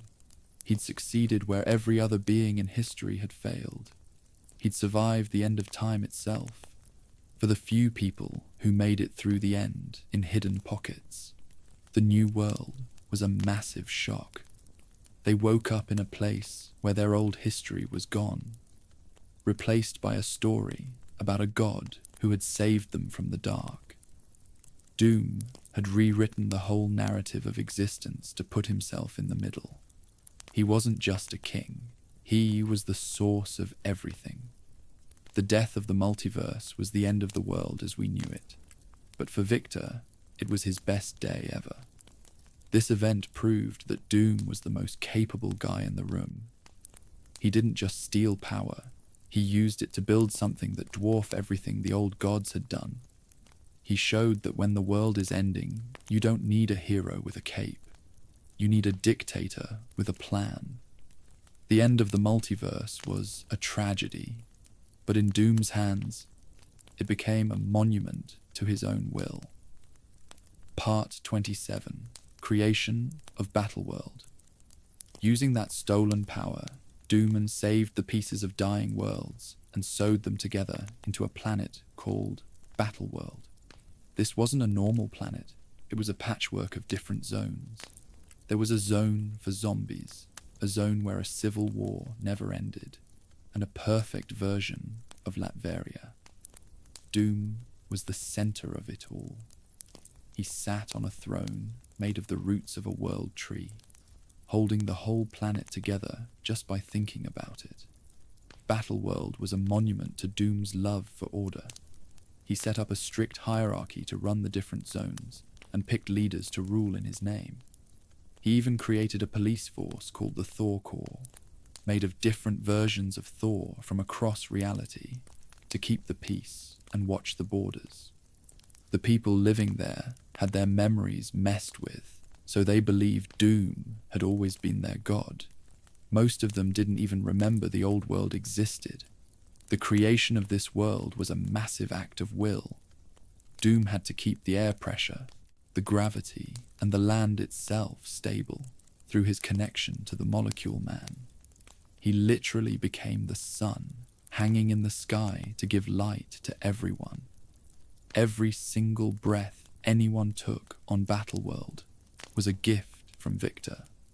He'd created a place where he was finally, truly, and absolutely needed. But here's the problem. Battleworld was a pretty fragile paradise. The borders between zones were strictly enforced because Doom knew that if they mixed, the contradictions would tear the planet apart. He kept the worst monsters behind a giant wall called the Shield. He was the protector of humanity, but he was also their jailer.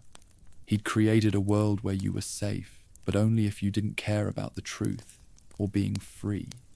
Doom also used this to finally win his war with history. He changed everyone's memories so the Fantastic Four were never his enemies. In this new world, Sue Storm was his wife, and their kids were his kids. He'd taken everything Reed Richards had and made it his own. He was living the life he thought he deserved, being worshipped by a version of himself that was perfect. Battleworld was the ultimate way for Doom to be loved as much as he was feared. But even as a god, he couldn't escape his own personality. He was bored and frustrated by how small the world was. He spent his days fixing petty fights between leaders and managing repairs on the giant wall. He'd become a cosmic administrator, and the weight of a world that refused to stay perfect was starting to get to him. He realized that making a world was easy, but keeping it running was a never-ending job that didn't leave him any time for real greatness. Making Battleworld is still the biggest thing anyone's ever done in a comic book. It was a planet built from the ashes of 1 trillion stars, held together by one man's ego. It was a world that shouldn't have existed, a stay of execution for a dead multiverse. For 8 years, it was the only thing in the dark void. And for those 8 years, the only name that mattered in existence was Doom. Part 28. God Emperor Doom. For 8 years, Victor ruled as God Emperor Doom. He wasn't just a man in a suit anymore. He was a god who controlled the fabric of reality. He sat on his throne in the capital, and his presence was felt in every corner of the planet. He was the source of all magic and all law. He didn't just rule people, he defined who they were. To the billions of people on Battleworld, Victor was the All-Father, the guy who saved them from the big dark and gave them a home. Doom's rule was absolute, but it was also pretty quiet. He didn't need to use force most of the time, because he'd changed the way everyone thought. He made Doctor Strange his right-hand man, the guy who actually ran the planet day to day. Strange was the only one who remembered the old world, and he helped Doom because he knew Victor was the only thing keeping reality from falling apart. Together, they kept a delicate balance that kept the patchwork planet stable. Now here's the thing about perfection. Doom tried to make a perfect society. He stopped the wars and made sure everyone had a job. But he found out that perfection is impossible. The local leaders were always plotting against each other, and people were always looking for the truth about the past. Doom realized that even with God powers, he couldn't stop people from wanting chaos or freedom. He got more and more isolated, hiding in his palace and letting Strange handle the boring stuff. The saddest part of his reign was his fake family. He'd taken Sue Storm and the kids as his own, trying to live Reed's life. But the love he got from them wasn't real. It was just something he'd programmed into reality. Deep down, he knew it was a lie. He was a god who was incredibly lonely, surrounded by people who only loved him because he told them they had to. Just this hollow perfection was a constant annoyance for a man who wanted to be naturally superior. Being a god also changed how he looked at his old life. He started to see his rivalry with Reed Richards as a distant dream. He'd won. He'd saved the world, and Reed was gone. He spent his time thinking about power, and he realized that being a god was actually a massive burden. He was the only one who felt the strain of holding the planet together, and he was getting tired. He was the pillar of the universe, and it was a heavy weight to carry. Despite being tired, he never thought about quitting. He believed that if he let go, the dark would come back and everyone would die. He saw himself as a martyr, the only one strong enough to carry the world. He took pride in being the savior, even if no one really got the sacrifice he was making. He was the God Emperor, the first and last ruler of the only world left. He was the beginning and the end, and he planned to rule forever. This was the peak of Victor's journey. He'd gotten everything he ever wanted, and it wasn't enough. He was the ultimate power in the universe, and he was still the same guy he'd always been, proud, lonely, and haunted by a rival who wasn't even there. It was a cosmic tragedy. A man who stole heaven only to find out it was just another throne room. Part 29. Life under God, Doom. Life on Battleworld was a weird experience for everyone. Each zone was its own reality, from high-tech cities to medieval kingdoms. For most people, life was just a cycle of work and worshipping Doom. They were taught that the world outside their borders was a scary void, and that only Doom's light kept them safe. It was an existence based on a fake history and no real choices, but for a lot of them, it was a peaceful life compared to the end of the world. The Thor Corps were the only part of the government most people actually saw. These versions of Thor were the ultimate cops, flying around to settle fights and punish anyone who broke the rules. Seeing a Thor in the sky was a reminder of Doom's power. They were the iron fist of a god who claimed to be nice, and they made sure no one ever challenged the capital.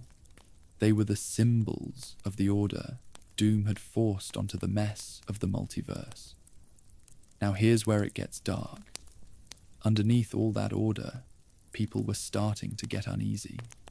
Small groups of rebels started finding objects from the old world that didn't fit Doom's story. These things made people ask questions about where they really came from. Doom crushed these movements immediately, erasing whole zones if he had to. He was a god who couldn't handle any doubt, because doubt was a crack in the world he was holding together. The most dangerous place was the Shield, a giant wall built to keep out the monsters. Life on the wall was a constant, brutal war. The soldiers there were the forgotten protectors of the planet, dying every day for a god who barely noticed them. It was the darkest part of Doom's world, a place where the failures of the multiverse were kept in check by endless human sacrifice. For the local leaders, life was a game of sucking up to the Emperor. They ruled their zones with a lot of power, but they were all terrified of Doom. If they messed up, Doom could replace them in a second. So this created a culture of flattery and paranoia among the rulers. Doom liked this control. He thought it was the natural way things should be. The irony was that the planet actually worked. There was no hunger or crime in the main areas, and everyone had a purpose. It was the order Victor had wanted since he was a kid. He'd finally achieved his dream of a world without chaos, but it was a world without a soul. There was no new art or innovation, because the future was already here, and its name was Doom. This showed the limit of Victor's vision. He could save people, but he couldn't make them happy. He could give them safety, but no meaning. Battleworld was a perfect machine, but the people were just cogs helping to fuel one man's ego. It was a reality that was bound to fail eventually, because you can't keep people in a cage forever, even if the bars are made of light. Part 30, Doom versus Reed at the end of reality. The end of Doom's reign started when a life raft from the old universe was found. Inside were the few survivors, including Reed Richards. When Reed saw Battleworld, he knew exactly what it was. A desperate, flawed place built on a massive lie. The final fight between them wasn't just about who was smarter anymore. It was a battle for the soul of existence. Reed represented the truth and a restored multiverse, while Doom represented the fake piece of his own ego. As the survivors started a revolution, Battleworld began to fall apart. The local leaders turned on each other, and the Thor Corps had to pick a side. The final showdown happened in the ruins of the capital, where Reed finally stood face to face with the man who had stolen his life. It wasn't a fight with lasers or gadgets. It was just a conversation between two old rivals. Reed challenged the whole reason Doom was ruling, asking if he'd really done the best he could with the power of a god. In a moment of total honesty, Doom had to face his own failure. He had the power to do anything, and all he'd done was recreate his old life with himself in charge. He hadn't fixed the multiverse because he was afraid that in a world with other rulers, he'd be forgotten. Reed didn't look at him with hate. He just felt sorry for him. He told Victor that if their roles were reversed, if Reed had the power, he would have fixed everything without needing to be a god. This was the end for Doom's divinity. For the first time ever, Victor actually admitted the truth. He looked at Reed and said, "Yes, you would have done better." That admission was a total surrender. By admitting Reed was better, Doom broke his own hold on the power. The energy started flowing away from him, going to the one man who didn't even want it. Doom wasn't a god anymore. He was just a guy who'd failed his biggest test. That admission was the ultimate tragedy for him. He'd spent his whole life trying to prove he was better than Reed, and right when he had the ultimate proof, he realized it was a lie. He'd saved the world, but he'd done a bad job of it. He'd been a god, but he'd acted like a petty king. He saw that his own ego had been the only thing stopping a real recovery. It was a moment of clarity that destroyed everything he'd built. As the power left him, Battleworld started to melt away. The patchwork zones drifted apart, and the white light came back. But this time, the light wasn't destroying things. With Reed in charge, the light started building. The multiverse was being rebuilt, not as a patchwork planet, but as something much bigger. Doom watched his world fade, replaced by something grander than he could have ever imagined.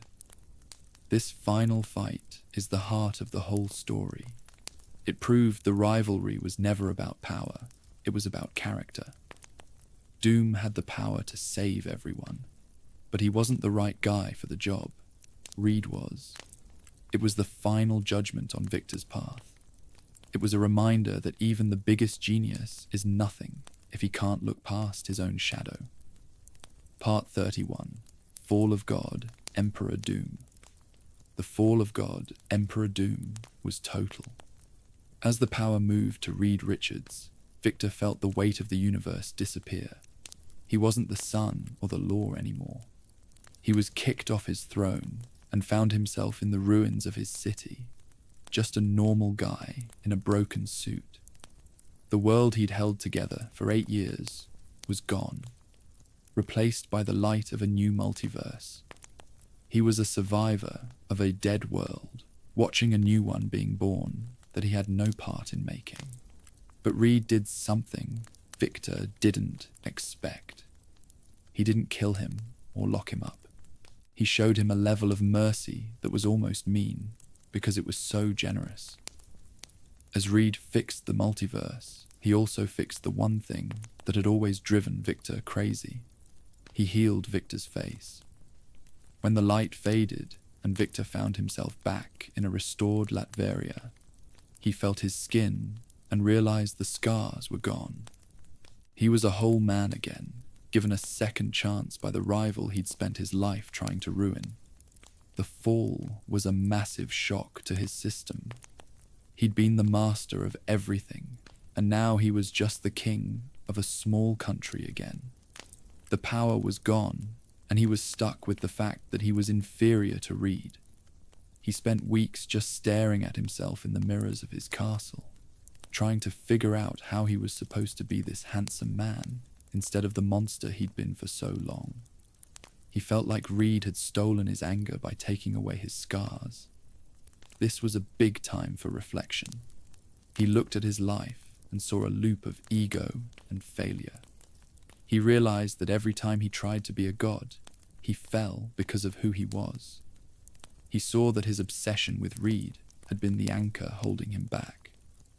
For a second, his ambition cooled off. He actually thought about a life without the armor, where he could use his brain for something other than taking over the world. But the fall also left a big hole in him. He'd tasted absolute power, and the normal world felt small. He looked at Latveria and felt like a stranger. His people remembered him as a hero, but they didn't know the truth about Battleworld. He was a god in exile, living among people who couldn't understand what he'd been through. He felt a deep loneliness that even a perfect face couldn't fix. This was the end of the most ambitious chapter in Marvel lore. It moved the story from a cosmic epic back to normal reality. But it left a permanent mark on Victor. He could never go back to being just a normal villain. He'd been the creator, and that changed how he looked at everything. He was a man who had fallen from the highest point possible, and he was left wondering what he was supposed to do next. In the end, it was a win for Reed, but also a gift. He gave Victor a chance to be human. He took away the physical and mental blocks that kept Victor at war. The big question was whether Victor was strong enough to take that gift, or if he'd just find a way to put the mask back on and start the whole mess over again. Part 32. Doom without the mask. For the first time in decades, Victor started walking around without his mask. The healing of his face took away his biggest excuse for being a jerk. He was in a restored Latveria that looked exactly like it did before, and no one else remembered Battleworld. Victor, though, remembered everything.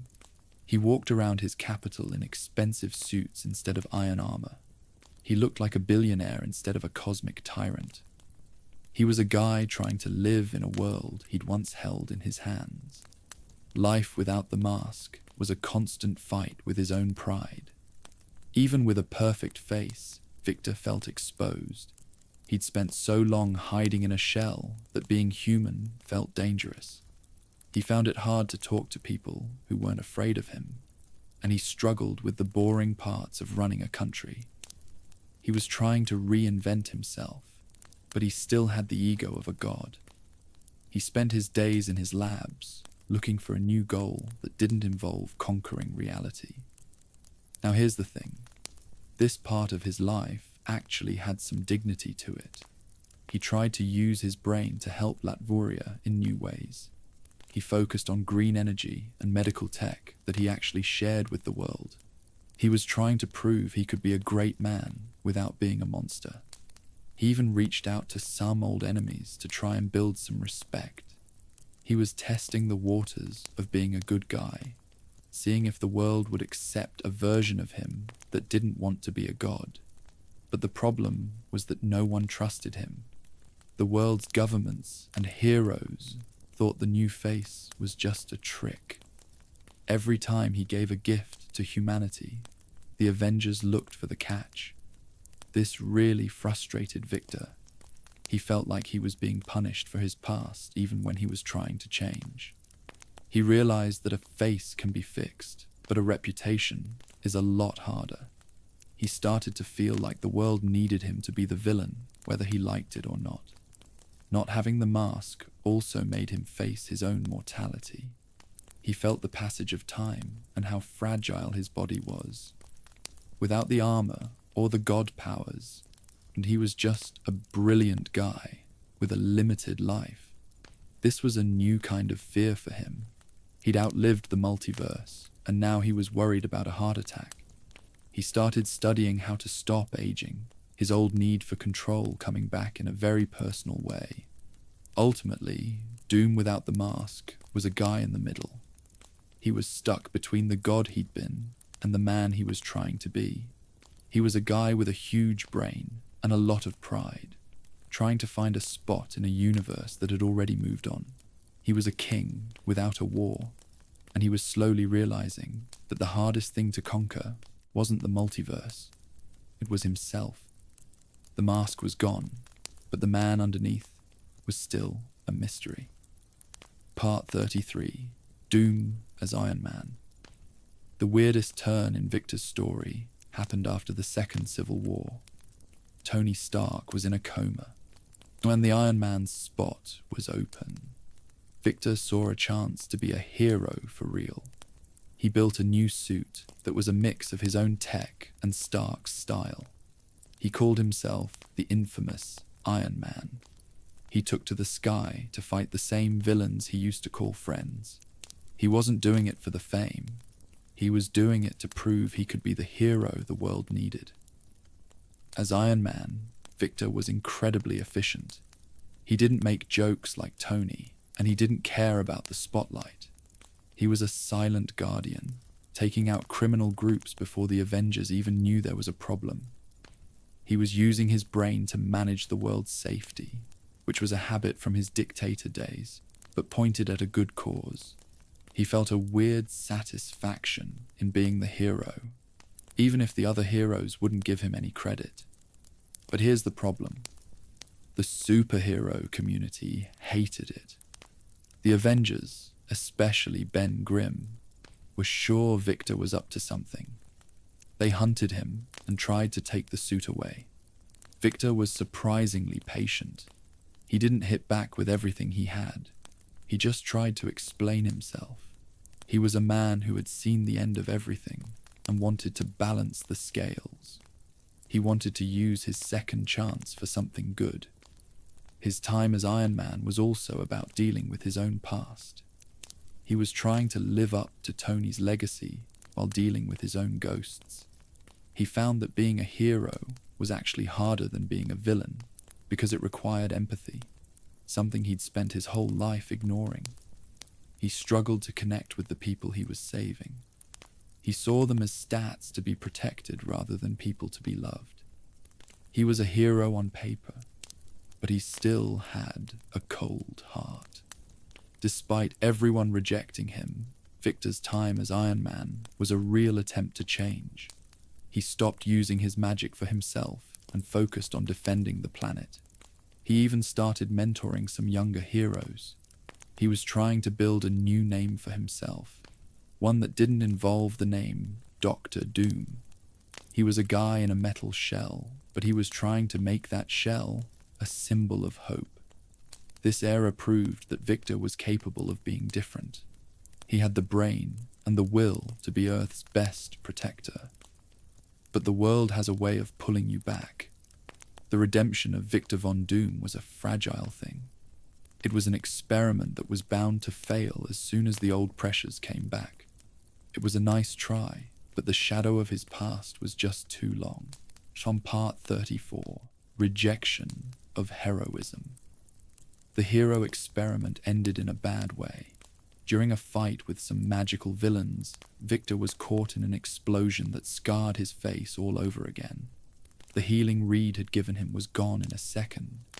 When Victor looked in the mirror and saw the mess of his skin, he felt like the universe was telling him he wasn't allowed to be a hero.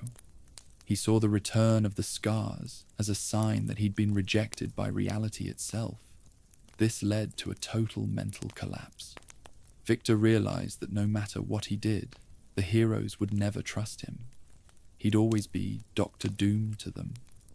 When Tony Stark woke up and the Fantastic Four came back, he felt like an outsider in a world that had gone back to normal. He felt like his time as a hero was just a moment of weakness, a pathetic attempt to get approval from people he should be ruling. The old anger and pride came back the second he saw his broken reflection. He quit being Iron Man and went back to Latveria, which was a mess since he'd been gone. Seeing his country in ruins because of petty warlords was the last straw.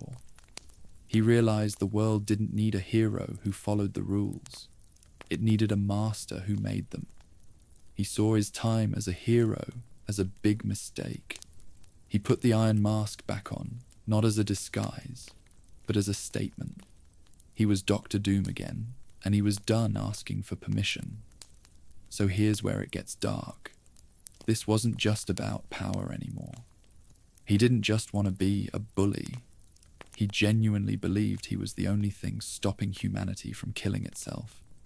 He saw the heroes return to normal as a failure to learn anything from the end of the multiverse. He went back to his throne with a new goal, to be the necessary tyrant. He was back in the armor, and the world was once again a problem for him to solve. His return was brutal. He didn't just kick out the warlords, he made examples of them. He brought order back to Latveria with a severity that shocked everyone. He turned his country back into a fortress. He was a man who tried to walk in the light and found it too bright. He preferred the cold shadows of his own power. He was back in his element, and he was ready to manage the world again. This rejection of heroism is the final tragedy of his story. It proves some scars are too deep to fix. The trauma of his past and his own ego were just too much to overcome. He realized he was a guy made for conflict, and his real job was to be the obstacle that forced the world to be better. He leaned into being the villain, not because he hated everyone, but because he loved his own vision of how things should be. In the end, he went back to the mask because it was the only thing that felt true. Being a hero was a lie he couldn't tell anymore. The Iron Mask was his reality. He was the master of Latveria, and the guy who'd looked God in the eye and didn't blink. He was Doom, and the world was about to remember why that name was so scary. Part 35. Return to Latveria. When Victor went back to Latveria, he found a country that had forgotten what it was like to be under his thumb. Warlords and international companies were picking it apart. The utopia he'd built was gone, replaced by the same poverty he'd seen as a kid. This didn't just make him mad, it proved he was right. It showed that without his control, people just mess everything up. He didn't come back to talk, he came back to clean house. His return was a masterclass in scaring people. He didn't even have to fight half the time. He just used his tech to cut off their phones and his magic to give them nightmares. He let everyone know Doom was back, and that was enough to make whole armies quit. When he walked into the capital, the streets were empty because everyone was too terrified to move. He took his throne back without a single shot, because the fear of him was stronger than any gun. Once he was back, he rebuilt everything with a cold efficiency. He didn't just go back to the old way, he made it even stricter. He used everything he'd learned as a god and a hero to build a new system. He fixed the power in the hospitals and made sure everyone had food, but he also made it clear that his patience was gone. He set up new laws that were even harsher than before. He was done caring about the human cost of order. The rest of the world watched this with a mix of horror and relief. They hated how he did it, but they were glad the area was stable again. Doom used this to his advantage. He reminded the UN about his diplomatic immunity and his nukes, daring them to try and stop him. He was a king again, protected by the same laws his enemies used. He had his country back, and he was ready to look at the stars again. He also went back to his old research. He opened his secret labs and started studying the multiverse and cosmic powers again. He realized the restored multiverse was still fragile. He saw new threats coming that the Avengers weren't ready for. He looked at his throne like a command center for the whole planet. In his mind, he wasn't just ruling a country. He was guarding the walls of the world. For the people of Latveria, it was like the good old days. They didn't care about the mask or the scars. They just wanted the safety he gave them. They saw him as a savior. Victor looked down at them from his balcony and felt a cold sense of duty. He was their god and their only hope. He was home, and he wasn't leaving again. This is the status quo for modern Marvel. Victor is back in his armor, ruling with an iron fist. He's a guy who's seen it all and decided the only place he fits is on a throne. He's the eternal dictator, the guy who will never stop trying to save us from ourselves, whether we like it or not. Part 36, Eternal Rivalry with Reed Richards. The rivalry between Victor and Reed has turned into a basic part of how the universe works. They aren't just two smart guys fighting over a grade anymore. They represent two opposite ideas on how to run a world. Reed believes in innovation and people working together. Doom believes in control and one superior mind. They're like two sides of a coin, and the universe seems to need both of them to stay balanced. After secret wars, things got a bit more respectful, even if they still hate each other. Reed admitted Victor saved the world, and Victor admitted Reed fixed it better. They have an understanding that no one else really gets. They're the only two who know what happened on Battleworld, and that secret has made a weird bond between them. They're the twin pillars of the world's brain trust. But here's the thing. The competition is still huge.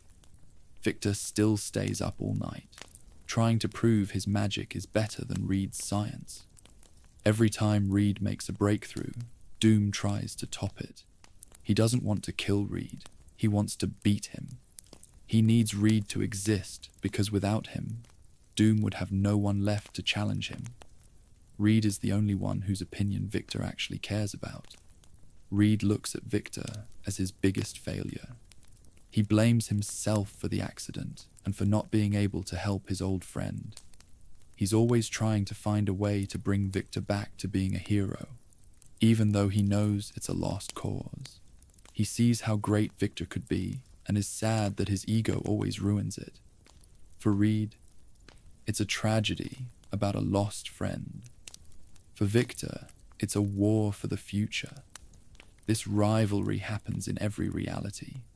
There are versions of them in every world, and they're always fighting. In some worlds, they're friends. In others, they're both villains, but they're always linked. It's like a law of physics. They're the architects of the story, the two guys who are always at the center of the biggest events in history. Nowadays, they actually work together against bigger threats, like cosmic monsters. When the two biggest brains in existence focus on one thing, nothing can stop them. But as soon as the threat is gone, they go back to their separate corners. They're in an eternal dance of progress versus control. It's a cycle that will only end when the universe does. Ultimately, the rivalry is what keeps Victor human. It's the only thing that challenges his ego and makes him keep growing. Without Reed, Victor would just be a stagnant god with no reason to get better. Reed is the mirror that shows Victor his own flaws. Even if Victor hates what he sees, he can't stop looking. They're the eternal rivals, and their story is the heart of the whole thing. Part 37. Why Doom will always seek godhood. The real tragedy of Victor von Doom is his savior complex. He genuinely believes, and has seen proof in his visions, that the only way humanity survives is if he's in charge. He doesn't want to be a god for the luxury. He wants it because he doesn't trust anyone else with the wheel. He thinks he's the only one with the stomach for the hard choices. He sees himself as the only one strong enough to hold reality together when it starts to break. This comes from a deep sense of loneliness. Victor thinks he's just better than everyone else, and that gives him a responsibility no one else can share. He looks at heroes like they're kids playing with matches. He looks at gods like they're lazy architects. He thinks it's his destiny to be the bridge between people and the divine. He wants to be a god because he's afraid of a world he doesn't control, a world where he's just another victim of luck. Now here's the thing. He's right often enough to justify his madness to himself. He did save the multiverse. He has saved Earth from cosmic monsters that the Avengers couldn't touch. These wins just make him believe he's the only one who matters. But he ignores the fact that he usually creates the problems he then has to fix. He's the guy who starts the fire, just so he can be thanked for putting it out. He creates a cycle of crisis so he can stay in control. The tragedy is that he's still that little boy in the snow, trying to protect his mom and his people from a world that wants to kill them. He's grown his power to a cosmic scale, but his heart is still driven by that same fear and need for control. He wants to be a god so he can finally be safe. He wants to be a god so no one can ever take anything from him again. But the universe is too big for any one brain to master. Doom's quest is a fool's errand. It's a doomed attempt to put a human order on a divine mess. He'll keep stealing power, and he'll keep falling, because life is all about change and freedom. The two things Victor can't stand. He's the eternal rebel against the way things are. He's the guy who refuses to accept that he has limits. So here's the final truth. Doom is the biggest hero in his own head, and the biggest villain in ours. He's a guy who would burn the whole multiverse down, just so he could be the one to rebuild it. He's the master of Latveria and the rival of Reed Richards. He's the guy who will never stop reaching for the stars until they're all in his hand. He is Doom, and as long as there's a universe, he'll be there trying to rule it.